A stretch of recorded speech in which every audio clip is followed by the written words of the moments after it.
local quilters, Mhm. private collections, and just quilts that people pull out of the attic or the trunk or the closet that are family heirlooms. So it always makes for a really interesting show. And you have quilts of all ages and vintages and colors and patterns, and Mhm. um, it's just one of my favorite things. Yeah. So the quilt show takes place throughout the month of June. So this year we lose a day. So instead of June 1st to June 30th, because the 30th, I believe, falls on a Monday, Mm. it will be now through June 29th. Mm. So the hours for that are Tuesdays through Saturdays, 10 a.m. to 5 p.m., and then also 1 p.m. to 5 p.m. on Sundays. I mean, like, what a nice way to spend a Sunday afternoon if you have an extra hour. Mhm. So we've had really good attendance so far. Not people just from DeWitt County, but from all over the county. Actually, all over, places beyond DeWitt County. Actually, more people from out of county Mhm. coming to view the quilt show than in county. Okay. So that's kind of a nice thing. Yeah. But I want to encourage, our home folk to come and take a look too. Mhm. And then everyone who comes and views the show actually gets a sheet, and it tells the quilt pattern name and whatnot, Mhm. and then they can vote for their favorite quilt. Mhm. So Mhm. at the end of the quilt show, we tally up all those votes, and one lucky lady takes best of show. Okay, gotcha. Remind me where the quilts come from. The quilts come from all over, so Mhm. they're loaned by people who are active local quilters, people who collect quilts and antiques, as well as people who just happen to have a quilt or two in their attic that's an heirloom, and they pull it out and allow us to borrow it for the month for everyone to Okay. enjoy. All right. Very good. So, and it sounds like a lot of work really goes into the quilt show, the presentation, and just getting ready for June. Oh, the ladies on the board, every year, they're the ones who go through and display the quilts. Now, our quilt show may be a little different from others. And some people do come in and remark, "Oh, I'm surprised, I didn't expect it to be exhibited in this way."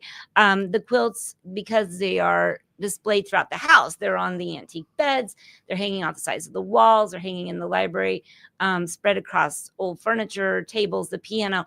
It's a really unique way of displaying the quilts. Mhm. And I'm always amazed. The ladies on the board, when they put the show together and put everything on display, somehow they always manage to make it, you'll walk into a room and they manage to make it look like that quilt was made for that room's color scheme. I don't know how they do it. It's Mhm. some kind of magic touch that they have, but Yeah. a lot of people comment on that too. It's greatly appreciated. They do a wonderful job. That's really cool. Very good. Very good. So the quilt show goes on in June. Did we miss anything on the quilt show, Joey? I don't think so. Well done. Very good. So quilt show wraps up June 29th, underway at the DeWitt County Museum. C.H. Moore Homestead and the director of the museum, Joey Long, in studio with us for today. All right, Joey, what else is going on this summer? What do you got on the calendar? Okay. Well, we've been working towards this for quite a while. It's one of those projects that took longer than what we thought, but it's also due to the fact that it had success far beyond what I or anyone else could have hoped for. Mhm. That picture perfect project that we've been working Mhm. on. So the pictures have all been reproduced, and we have those. They turned out wonderful.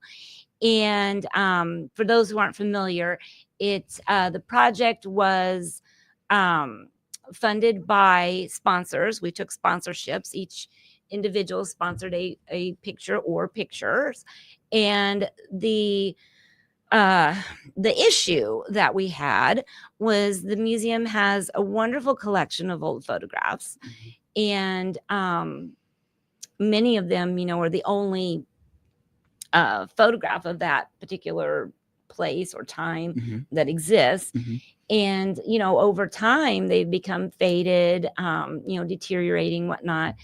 A lot of them were displayed on a gallery wall in the basement of the museum. Light is bad, moisture is bad. So I came up with a way to have those originals reproduced on a material that is impervious to light damage, moisture, and whatnot, Mhm. enlarged, which in some cases that gives you see things in the enlarged picture that you did not see at all in the little one. Mhm. So that's really neat. And then that allows us to put those reproduced images on display and then take the old ones, stabilize them, put them in archival storage, and keep them for the future so they don't continue to deteriorate. So we actually had 45 to 50 people come forward. Wow, to sponsor that many? This. Yes. Wow. And see, I thought you were going to say like 12, 15. No, wow, amazing. I'm so thrilled. And so obviously that's more than what will fit on our gallery wall. So we're going to, in the month of July, well, and that's the other thing I guess that I should say, you know, a photo is just a photo. You need to have the text panel. What am I looking at? Who are these people? Where was this? When? What's the story? So that's something that's taken a lot of time. So a lot of research and writing a lot of text panels. And I kept thinking, oh, why is this taking me so long to get these all researched and written? You know, and I was doing them in little batches. But then yesterday when I went through and counted up, I had gotten the last of the text panels written. And I thought, oh, there are 45 to 50 of these. No wonder. I basically just wrote a book, you know? Yeah. In a way. So, yeah. That's why it took a while. Yeah. Now remind us how the pictures were chosen. Were they sentimental value of the person that sponsored, or try to match them to a person's interest? So, for instance, Guy Fraker, he's a friend of mine from Bloomington. He's written many scholarly books on Lincoln. So, you know, his photo that I selected for him to sponsor is a picture of the second DeWitt County Courthouse that has a picture of Abraham Lincoln up over the door because they were honoring Lincoln and the fact that he had practiced law there. Others have a tie, like there was a family that had a tie to, they had an ancestor or relative who had worked for the Illinois Central, so they wanted an Illinois Central photograph. So I tried to do that as much as I could. And then there were other people that just said, you know, which one's in the worst condition? Let's save the one that's in the worst condition, or just let me choose so that it would help fill in the gaps of telling the pictorial history of DeWitt County. So anyway, what we're going to do is July 1, hopefully my text panels will be back and everything. And so these 45 to 50 reproduced images will be on display throughout the house. Everyone who was kind enough to sponsor an image, I'll be sending a letter to them, letting them know that during the month of July, these will be on exhibit. So, you know, I welcome them to come and take a look at, you know, their picture, and then also see, you know, the collective whole, you know, that they were a part of something so wonderful. And these reproduced images will last us, you know, for decades. So it's just a really wonderful thing. Yeah. So I'm looking forward to that. Who did you partner with to reproduce those images and restore them? Mark Woods who did this for us. We'll have to be very careful when considering who are you going to hand this is the only photograph that exists over to. You know, we certainly know that we can trust Mark with that. And then, you know, he does fantastic work. So happy to have him. And you know, he's a history person at heart too. So it's not just another job for him, you know. He's done really well by us, and we thank him for that. Sure. Very good. Very good. So those are on display. It sounds like they will be on display July 1st. July 1st. Yes. Okay. So very good. That'll be the house. But that's just exciting to have that wrapped up. And yeah, it took you longer, but I'm sure the journey to get there was worth it. It certainly was. And the reason that it took longer was because so many people supported it. And I thank them all so much. Very good. So July 1st, come out and check them out. That'll be the first day the museum's open for that week. So very, very good, Joey. By the way, just a quick look, July 4th weekend, will you be open at all? Yep, we're open July 4th. You're open July 4th week and July 4th? And July 4th. All right. Very good. Joey, where do folks go to learn about all things DeWitt County Museum, C.H. Moore Homestead? Well, they can visit the website. That's www.chmorehomestead.org. Or they can go to our Facebook page, C.H. Moore Homestead and DeWitt County Museum. Joey Long, director of the C.H. Moore Homestead and DeWitt County Museum, is my guest in studio this morning. More to come with Joey next on The Morning Show. WHOW.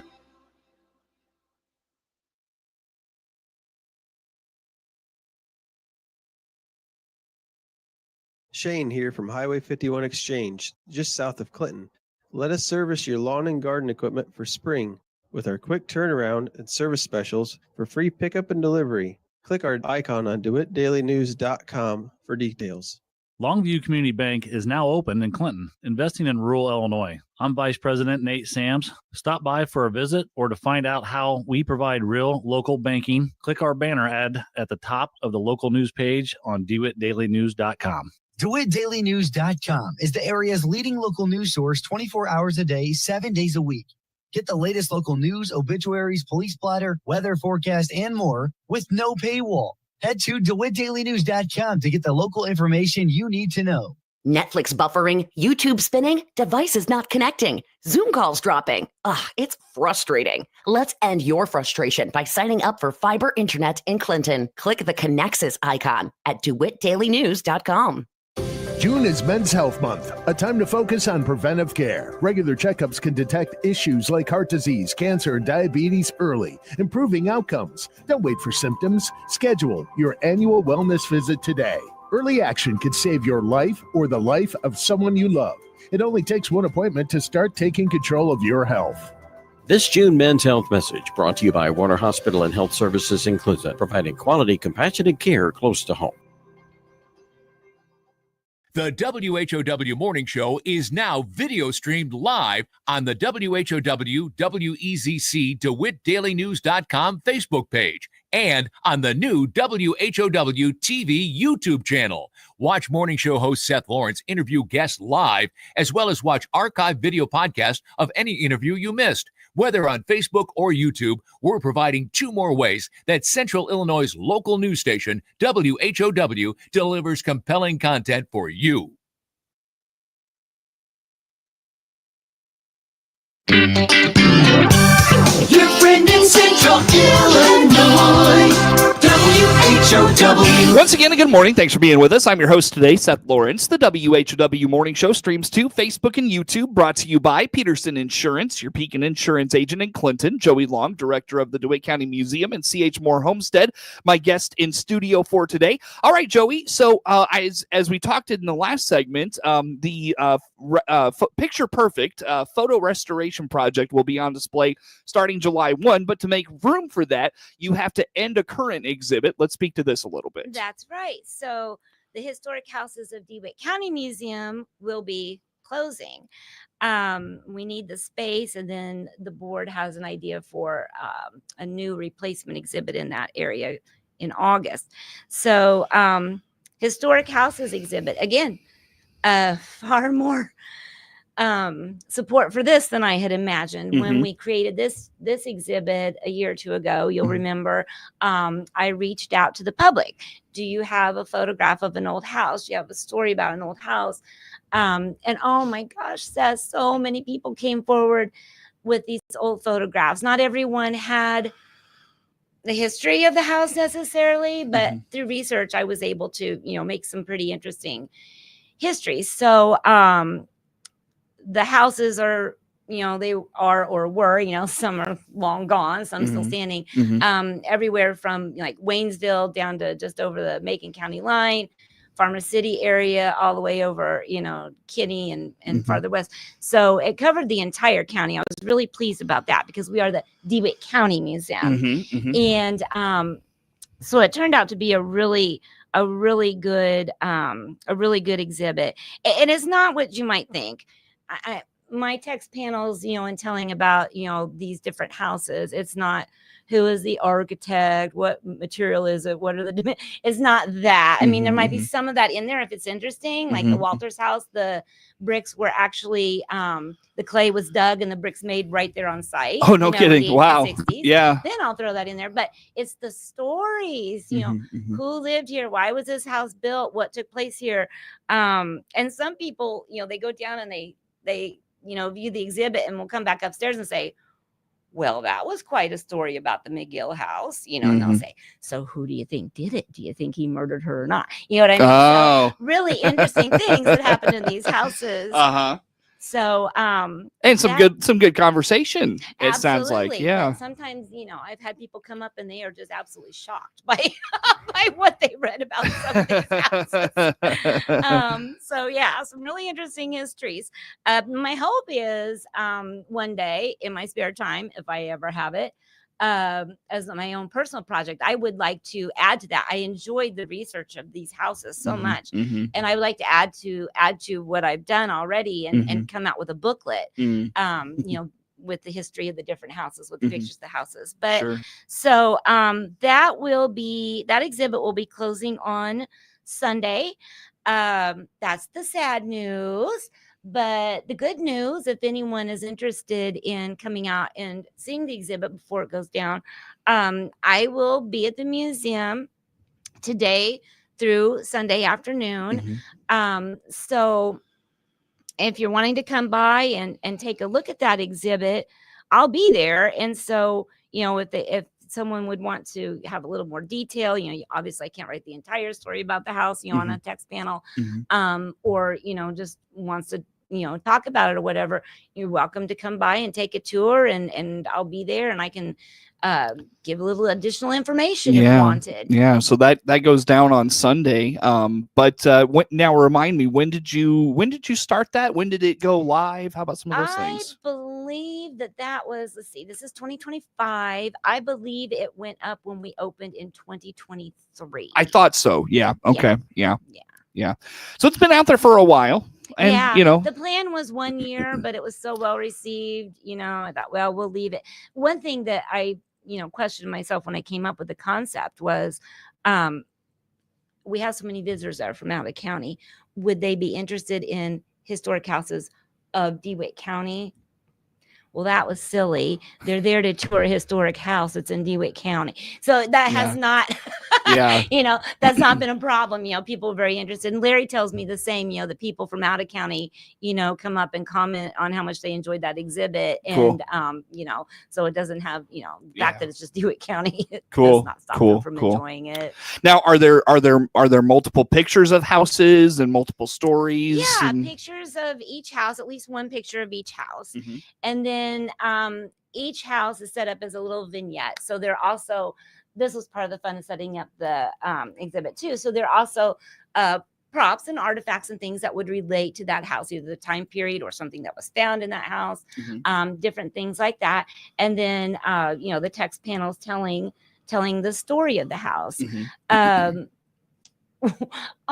The Hales in Wapella, they live in a great old house that has a wonderful railroad history. And they had been working on the house, and in the attic, I don't know if she said it was behind one of the walls or what, but they found a little old 1800s, it had been clipped out of a newspaper. It was a very beautiful lady, in the big hat and everything. And her picture had been clipped out and saved. Like someone, long ago must have just thought that was a pretty lady, so they cut that picture out, and she gave that to the museum. So that's a part of the exhibit, something that was found in the house. There's one house that it was in rural Waynesville, and it was the family home of a gentleman who was born and raised in Waynesville. And then in the 1940s, he found himself in New York City, and he married a city girl, brought her home to live on the farm, which was quite a shock for her. And she ended up writing about that house and her experiences with the neighbors and the shock of rural farm life in the 1940s. And it actually was published into a book. And so I have the book, as part of that exhibit and whatnot. So really interesting thing. It's called The Earth is Ours by Marion Peterson Teal, which I did a Pieces of the Past article about this many, many years ago. And she was still living at the time in a retirement home in Seattle. Oh, no kidding. Yeah. And so I had the opportunity to talk to her on the phone and write back and forth, some letters back and forth. So yeah, that was a great thing. Wow. Yeah. Really neat. That's cool. So, man, I'll tell you, it's too bad. I mean, I know, all these things come to an end and you got to move on to another exhibit to keep things fresh. But that one just sounds like it went gangbusters and was just so popular. So, well done on that. Well, thank you very much. And Yeah. thank you to everyone who loaned me pictures of their houses. Do they Again, get those without the back and all that? community, I did not take the originals, so I only copied them. I see. So that way nobody had to worry about anything, happening to their picture or whatever. I see. Gotcha. Well, Joey, to wrap us up today, I know earlier this week we had news of a new scholarship in John Warner's name. And, of course, today is the 2 years of his passing, and he just meant so much to you and the museum and the community. Just kind of your thoughts on the news of the scholarship in his name and just your thoughts here on this day. Well, when I heard about the scholarship and everything that it stands for, I could not have been more pleased. And John had a way about him. If John was truly pleased and he smiled, boy, you felt it in your heart. Mm-hmm. And I could feel that in my heart. And I personally do know Grace. And I've known her for many years. She helps at the museum. Mm-hmm. She's been a docent during the festival and helped in other ways. Mm-hmm. And she is a very bright young lady, and she will go far. And through this scholarship, I feel that that's going to help her go even farther. And she has a bright future. And I know that John would be so pleased. And I just wish he could have been here to see that. Sure. Joey, always good to see you. Thanks for making time for us. Thank you. Joey Long, director of the C.H. Moore Homestead, DeWitt County Museum, our guest in studio this morning. The morning show streams to Facebook and YouTube, brought to you by Peterson Insurance. WHOW.